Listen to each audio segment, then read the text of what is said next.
Hello everyone! In this video, I'm going to show you how to create a digital card with Klarna. First, make sure you have the latest version of the Klarna app installed on your phone. Then open it and sign in to your account. At the bottom of the screen, tap Wallet.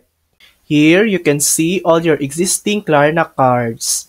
Tap Add and select Create an In-Store Digital Card.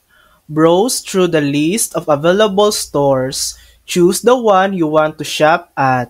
And enter the amount you plan to spend. You can add a little extra to cover taxes if you want. Choose a payment plan that works for you, like Pay in 4, and then fill in your contact information and address. Once confirmed, Klarna will generate your digital card details. You can now use this card to complete your purchase at the store you selected. And that's it. That's how to create a digital card with Klarna. Thanks for watching! If this video helped you, please like and subscribe for more helpful tutorials.